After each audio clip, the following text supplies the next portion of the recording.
So, ladies and gentlemen, the early 70s, the Montreal Canadiens did a talent dump with the LA Kings and the California Seals, and you might say even the Minnesota North Stars.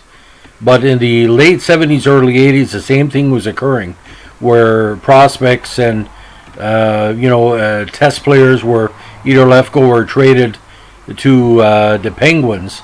And this player was highly ranked, but he eventually ended up in Pittsburgh, as did Pat Hughes and Peter Lee and Rod Schutt and Frank Bahovich and everybody else.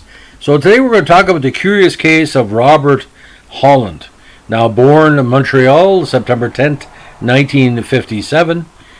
He came to prominence with his top career with the Montreal Juniors of the Quebec Major Junior Hockey League. His second season with the squad, he played 45 games, and although he had an average of 4.77, his 58 games total between regular season and playoffs drew enough interest that Montreal took a chance on drafting him.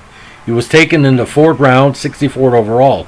Now he was sent to Nova Scotia for seasoning, and with the Nova Scotia Voyageurs in 78, he had 13 wins, 14 losses, and 11 ties with 5 games in the playoffs. 79, his workload went up. He had an 18, 19, and 2 record.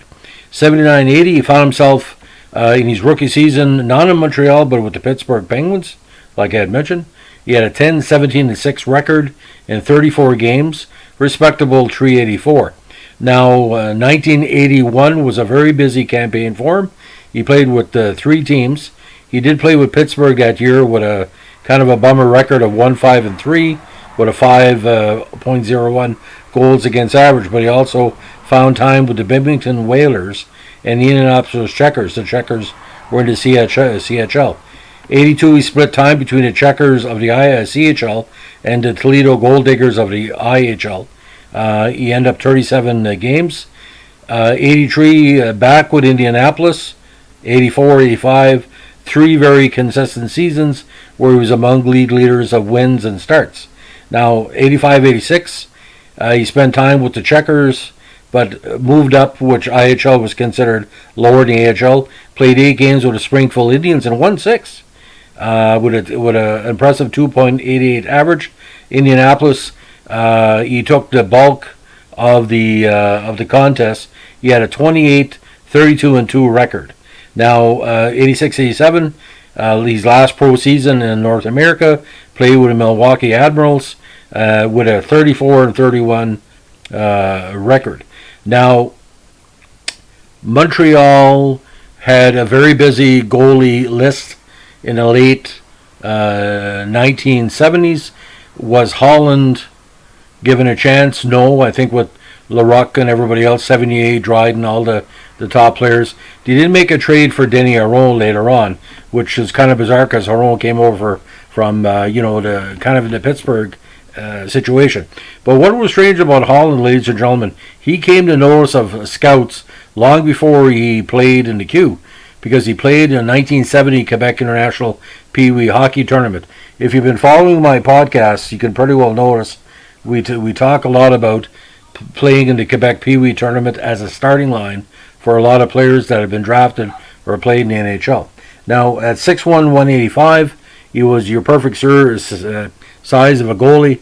But 1980 Pittsburgh Penguins, their biggest weakness was in net, I must say, because with all the powerful players left over, even with trading LaRouche to Montreal, they still, gave up way too many goals, for such a developing team. Because you have to remember, in the mid-1970s, Pittsburgh was, with Pronovo and LaRouche and all the younger players, they were a force to be reckoned with on offense and could beat any of the big teams at their own game if need be, but just gave up too many goals.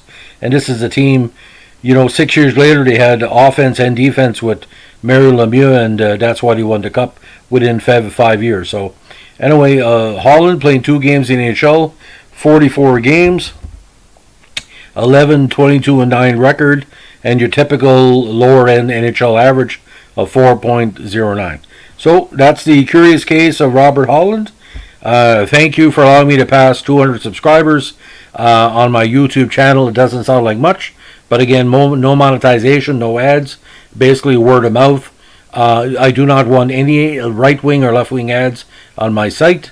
We're having some difficulty across Canada with all the influence of different media about people buying time on independent YouTubers like me.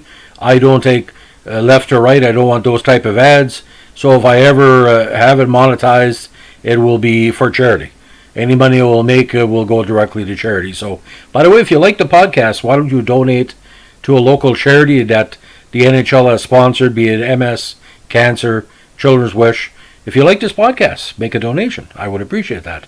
You want to monetize somebody? Feed a child. If you like this podcast, give $2, give a toonie to a meal program, or buy some second-hand items or some markdown food at Loblaws and donate. Thank you very much. Have a good day. Bye.